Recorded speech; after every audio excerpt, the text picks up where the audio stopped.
сәлеметсіңдер ме оқушылар? Қазақ тілі сабағы 6-шы сынып. Күнделікті сабақтарды үзбей жіберіп алмас үшін каналға міндетті түрде тіркеліп алыңыздар. Бүгінгі 6-шы бөлімнің 1-2 сабағының тақырыбы су, табиғат құбылысы деп аталады. Төмендегі сұрақтарға назар аударайық. Бірінші сұрақ: су ұғымымен қандай сөздерді байланыстырасың дейді. Су ұғымымен теңізді, өзенді, көлді, бұлақты, жаңбырды, мұзды, қарды, адамдарды, жануарларды, сонымен қатар барлық өсімдіктерді байланыстыруға болады. Келесі екінші сұрақ: судың адам, жануарлар, өсімдіктер тіршілігіндегі маңызы қандай?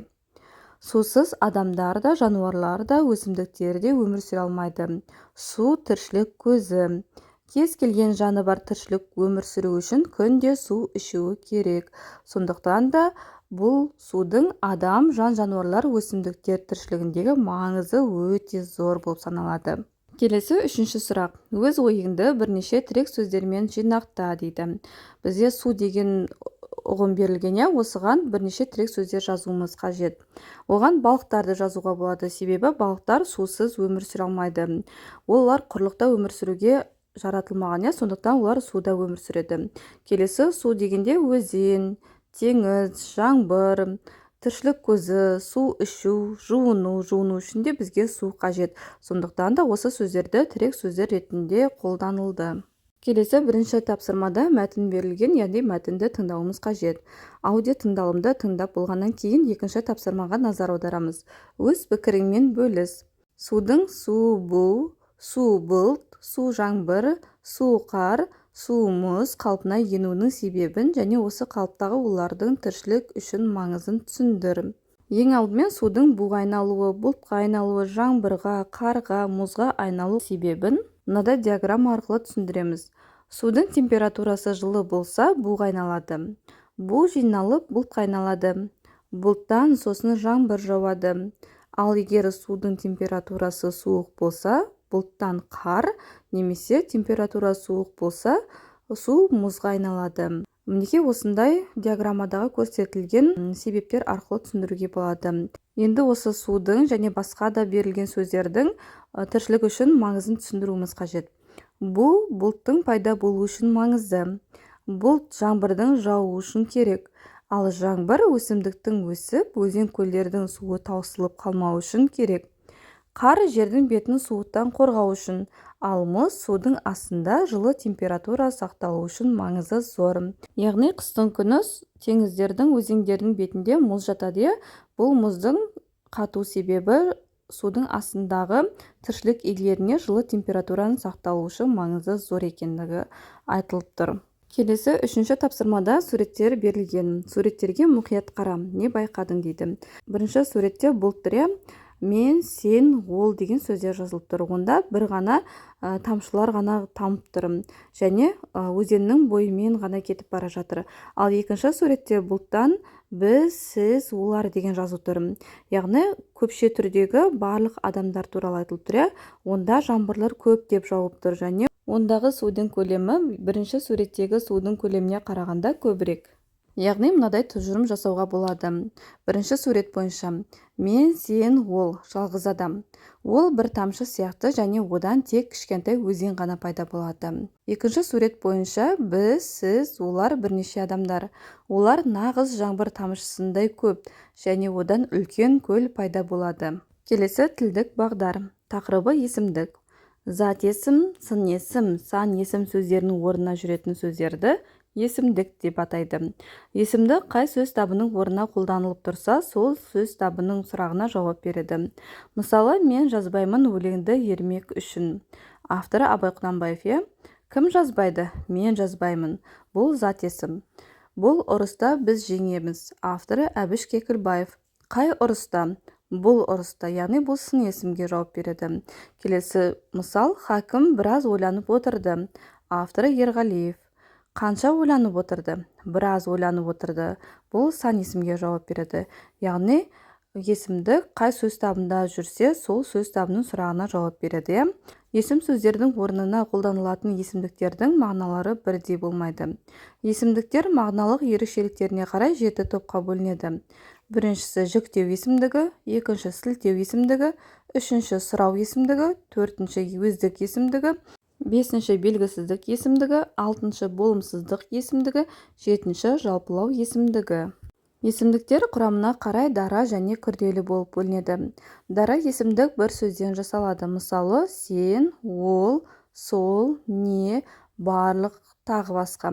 Күрделі есімдік екі сөздің бірігуінен жасалады. Мысалы, әркім, ешбір, бірнеше, кейбіреу және тағы да басқалары. Төмендегі кестеге назар аударайық. Есімдіктер құрамына қарай дара және күрделі болып бөлінеді, ал жасалу жолына қарай негізгі және туынды болып бөлінеді.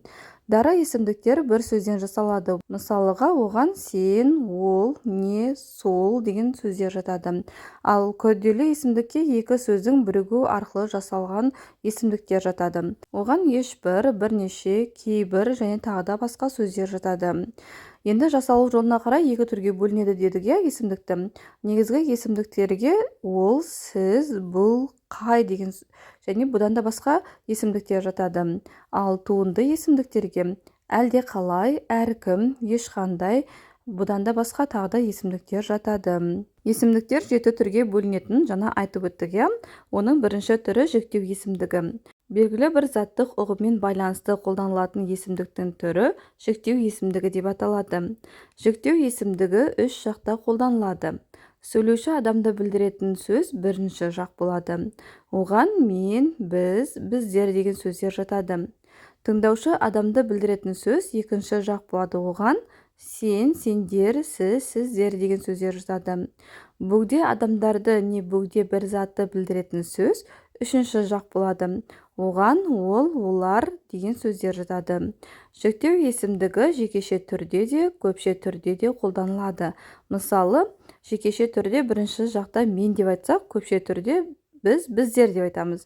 Ал екінші жақ бойынша жекеше түрде сен, сіз деп айтамыз. Ал көпше түрде сендер, сіздер деп айтамыз. Ал үшінші жақ бойынша жекеше түрде ол деп айтсақ, көпше түрде көп адам болса, олар деп айтамыз. Жіктеу есімдігіне жіктік жалғау қосымшаларын жалғауға болады. Бұлардың жіктелуінің ерекшелігі бар. Жіктеу есімдігі қай жақта тұрса, сол жақтың ғана жіктік жалғау қосымшасы жалғанады. Мысалы, мен ән айттым. Келесі, сен ән айттың. Мен дегенде м қосымшасы жалғанады, ал сен дегенде ың қосымшасы жалғанады. Әрі қарай жалғастырамыз. Төртінші тапсырмада төмендегі есімдіктерді құрамына және жасалу жолына қарай талда дейді. Бізде мынадай есімдіктер берілген. Мен, біз, сол, қандай, әрқашан, әлде біреу, қайсы біреу, кейбір деген есімдіктер берілген. Енді бұл есімдіктерді құрамына және жасалу жолына қарай талдауымыз қажет. Мен, біз, сол, қандай деген есімдіктер құрамына қарай дара есімдіктер болып табылады. Ал жасалу жолына қарай негізгі есімдіктерге жатады. Ал әрқашан, әлде біреу, қайсы біреу, кейбір деген есімдіктер күрделі есімдіктерге жатады. Ал жасалу жолына қарай олар туынды есімдіктерге жатады. Әрі қарай жалғастырамыз. Бесінші тапсырмада жіктеу есімдігінің септелу үлгісімен таныс. Қысқаша ереже құрастырып жаз. Септіктер атау, ілік, барыс, табыс, жатыс, шығыс және көмектес деген септіктер бар. Мен деген есімдіктің септелу жолы. Атау септігі мен, ілік септігі кімнің, менің, барыс септігі кімге, маған, табыс септігі кімді, мені, жатыс септігі кімде, менде, шығыс септігі кімнен, менен, көмектес септігі кіммен, мені, мен. Дәл сондай сен, сіз, ол есімдіктерін осы септіктер арқылы септеуге болады.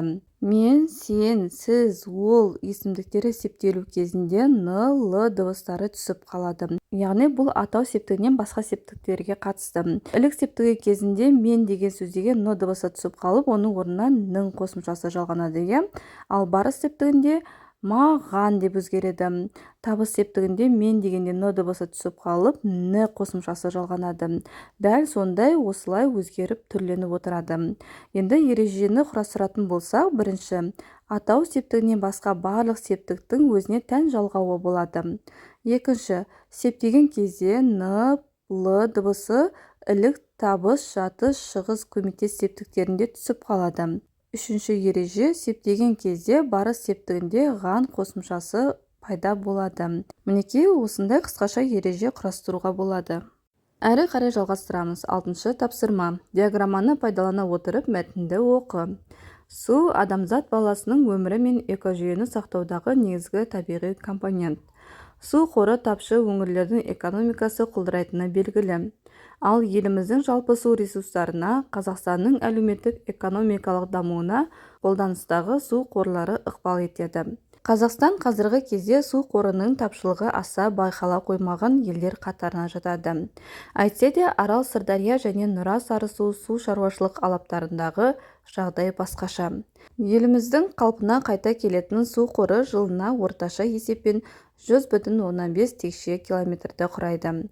Соның тек 56,5 текше километрі ғана республика аумағында қалыптасады.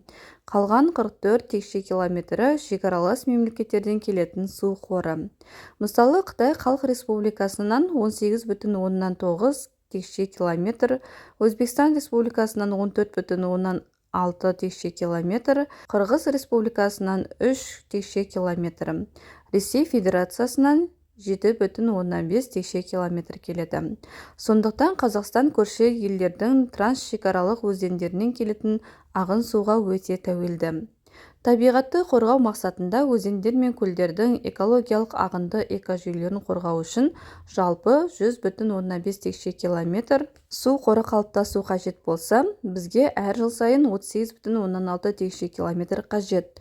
Арналар мен өзендерде қажетті инфрақұрылымның жоқтығынан булану, сүзгілеу және Қытай, Ресей сияқты шекаралас мемлекеттерден судың міндетті түрде келіп түсуі тиіс көлемінің жеткіліксіздігінен жылына 29 текше километр су жетпей отыр. Оның үстіне су қорының 12,8 текше километрі өзеннің ағын суының табиғи өзгергіштігі себебінен толықпай қалуда.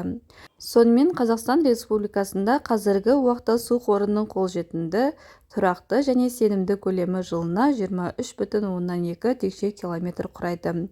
Бұл Қазақстандағы су ресурстарының өзекті мәселелері мақаласынан алынған мәтін болатын. Мінекей оқушылар, төменде берілген кестеде мәтінде оқылған барлық мәліметтер көрсетілген. Келесі 7-ші тапсырмада дұрыс жауабын анықта. Яғни оқыған мәтіннің ішінен дұрыс сәйкес келетін жауабын белгілеуіміз қажет. Бірінші, қайта қалпына келетін 100,5 текше километрді құрайтын су қоры, бұл өз еліміздің су қоры. Екінші, шекаралас мемлекеттерден келетін су қоры 44 текше километрді құрайды. Үшінші, елімізге су қорын көп мөлшерде беретін шетел ол Қытай. Төртінші, су қорының 12,8 текше километрі толықпайды, себебі өзен суының табиғи өзгергіштігінен. Бесінші, жылына 29 текше километр су жетпейді, өйткені судың булануынан. Алтыншы, елімізде 23,2 километр су қоры қол жетімді болып табылады. Мінекей оқыған мәтінімізден осындай дұрыс жауаптарды анықтадық. Келесі 8-ші тапсырмада мәтіндегі ақпаратты пайдалана отырып графиктік мәтін құрап жаз дейді. Бізде су қорының көздері текше километрмен берілгене, еліміздегі су қоры 100,5 текше километрді құрайды. Ал республикада ғана қалыптасатын су қоры 56,5 текше километр. Шекаралас мемлекеттерден келетін су қоры 44 текше километрді құрайды.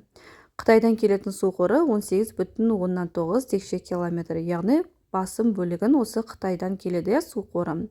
Өзбекстаннан келетін су қоры 14,6 текше километр, Ресейден келетін су қоры 7,5 текше километр, ал Қырғызстаннан келетін су қоры 3 текше километрді құрайды.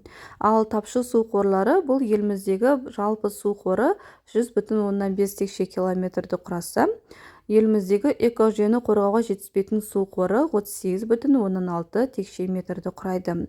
Жалпы еліміздегі толықпайтын су қоры 29 текше километр, өзеннің ағын суының табиғи өзгергіштігінен толықпайтын су қоры 12,18 текше километрді құрайды.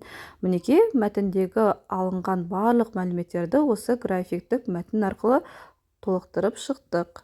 Келесі 9-шы тапсырмада монологты оқып, мәтіннің қай стильде жазылғанын анықта. Тілдік ерекшелігін көрсет. Сен жүктеу есімдігінің септелуін порталасымен талда. Мәтінді оқып алайық. Сенің дәмің де жоқ, түсің де жоқ. Сенің не екеніңді білмегендіктен сені суреттеп беру де мүмкін емес. Сенен тек ләззат аласың. Сен өмірге өте қажетсің. Сен өмірдің өзісің. Сенімен барлық әлемдегі тіршілік рахат күйге енеді. Оны біз 5 сезім мүшемізбен де түсіндіріп бере алмаймыз. Сен бізге біз ұмытқан күш пен қасиетті бересің. Сенің қайырымдылығыңның арқасында жүректегі тартылып қалған бұлақтардың көзі қайта ашылады. Сен өмірдегі ең қымбат байлықсың. Авторы Сент-Экзюпери. Енді оқыған мәтініміз қай стильге жатады? Бұл мәтін көркем әдебиет стилінде жазылған. Бұлақтың көзі, ләззат алу, рахат күйге енеді тіркестері ауыспалы мағынада жұмсалып тұр. Сен жүктеу есімдігі әр сөйлемде түрліше септеле кездеседі. Мысалы, сенің ілік септігінде, сені табыс септігінде, сенен шығыс септігінде, сен атау септігінде. Енді төмендегі сұрақтарға назар аударайық. Монологтегі негізгі ой не туралы? Монологтегі негізгі ой су туралы, судың түр сипаты, оның тіршіліктегі қадірі туралы айтылған. Келесі сұрақ, монологте әңгімеге қанша адам қатысады? Ой нешінші жақта айтылған? Монологте әңгімеге бір адам ғана қатысады, яғни сөйлеуші өз ойын бірнеше көп адамдарға арнап айтатын ауызша сөйлеу әрекеті. Монологтегі ой екінші жақта айтылған, себебі сен, сенің, сенімен, сенен деген екінші жақтағы жүктеу есімдіктері қолданылып тұр. Келесі сұрақ, өмір сүру үшін аса маңызды емес нәрселерді тізіп жазып көр. Нәтижесі қандай? Неге солай болды? Өмір сүруге керек емес нәрселер, олар телефон көру, кино, фильмдер көру. Олар уақытты босқа кетіреді. Сол себепті олар өмір сүруге аса маңызды емес нәрселерге жатады. Мына ойды жалғастырып жаз. Мен үшін ең қымбат байлық. Өйткені. Мен үшін ең қымбат байлық ол ата-анам. Өйткені олар мені дүниеге әкелді, бағып-қағып өсірді, жағдайымызды жасап жатыр. Сондықтан мен үшін ең қымбат байлық болып есептеледі. Келесі, ал монолог авторы қандай байлық туралы айтып тұр? Монолог авторы адам өміріне аса қажетті су жайлы айтып тұр. Яғни адамның тіршілік ету үшін ең құнды байлықтардың бірі. Келесі сұрақ, автордың сен өмірге өте қажетсің, сен өмірдің өзісің деген тұжырымдармен келісесің бе? Пікіріңді мәтіндегі ақпараттарды қолдана отырып дәлелде. Иә, ол тұжырыммен келісемін, себебі су болмаса бір күнде тіршілік ете алмас едік. Шөлдеп келіп су ішкен кезде рахаттанасың, шөлің қанады. Сондықтан су ең қымбат байлық. Келесі 10-шы тапсырмада суреттер берілген. Суреттерге қарап, жүктеу есімдіктерін қолдана отырып сөйлем құра. Бізде бірінші суретте су ішіп жатқан ит берілген, ал екінші суретте балықтар берілген. Үшінші суретте теңіз жиегіндегі, яғни судың жиегіндегі бала берілген, шомылып жатқан адамдар. Ол жақта қайық жүзіп жүр, сонымен қатар шағалалар ұшып жүр. Осы бойынша біз жүктеу есімдіктерін қолдана отырып мынадай сөйлем құрап жазамыз. Бірінші сурет бойынша, менің итім Ақтөс ыдыстан су ішіп тұр. Мен оған суын күнделікті құйып тұрамын. Бұл жерде жүктеу есімдігі менің, мен, оған деген сөздер. Екінші сурет бойынша, маған су астындағы балықтардың тіршілігі туралы оқу және кино көру қатты ұнайды. Онда балықтың көптеген түрлері мекендейді. Бұл жердегі жүктеу есімдіктері маған және онда деген жүктеу есімдіктері. Үшінші сурет бойынша, Асқар судың жиегінде бинокльмен қарап тұр, ал оның әпкесі мен інісі судан шығып келе жатыр. Бұл жердегі жүктеу есімдігі оның деген сөз. Мінекей, оқушылар осыған ұқсас өздерінде құрастырсаңдар болады. Келесі 11-ші тапсырма. Сөйлемдердегі есімдіктердің қай сөз табымен байланысып тұрғанын анықта. Кестені үлгі бойынша толтыр. Жүніс 8 жаста еді. Ол оқып та, жаза да білмеуші еді. Міржақып Дулатұлы. Түндегі бір даурыққан хабар екен ғой, естісең сол. Жүсіпбек Аймауытұлы. Кіммен күрес деп отырсыңдар? Шәкіманмен. Авторы Жүсіпбек Аймауытұлы. Бір шалдың 4 ұлы болыпты. Бірде шал сол ұлдарын жинапты. Ертегі. Кімді айтса сол келер. Мәтел. Ұйықтап жатқан жүректі ән оятар, оның тәтті оралған мәні оятар. Абай Құнанбаев. Ал енді оқушылар кестеге назар аударайық. Бізде үлгі ретінде бірінші жүніс деген сөз берілген. Бұл есім сөз. Ол зат есімнен жасалған. Есімдік ол. Дәлелдемесі ол жіктеу есімдігі сөйлемде жүніс деген деректі зат есіммен мағыналық байланыста тұр. Енді бірінші сөйлемге назар аударайық. Жүніс 8 жаста еді. Ол оқып та жаза да білмеуші еді. Яғни жүніс деген бұл сөзде зат есім, ал ол оқып та деген сөздегі ол осы жүніс туралы айтылып тұр. Демек, ол жіктеу есімдігіне жатады. Сөйлемде жүніс деген деректі зат есіммен мағыналық байланыста тұр. Яғни жүніс деп қайтадан қайталамау үшін оның орнына ол деген жіктеу есімдігін қолданылып тұр. Келесі, түндегі бір даурыққан хабар екен ғой. Естісең сол. Бұл жерде хабар деген зат есім, есім сөз. Ал естісең сол дегендегі сол деген осы хабар сөзімен байланыста тұр. Оның дәлелдемесі сол сілтеу есімдігі сөйлемде хабар деген дерексіз зат есіммен мағыналық байланыста тұр. Келесі сөйлем. Кіммен күрес деп отырсыңдар? Шәкіманмен. Демек, есім сөз бұл жерде шәкіманмен зат есімге тұр, ал есімдік кіммен. Кіммен күрес деп отырсыңдар дегендегі кіммен деген сөз. Кіммен сұрау есімдігі сөйлемде шәкіманмен деген деректі зат есіммен мағыналық байланыста тұр. Келесі сөйлем. Бір шалдың 4 ұлы болыпты. Бірде шал сол ұлдарын жинапты. Бұл жердегі есім сөз ұлдарын, зат есімді білдіреді.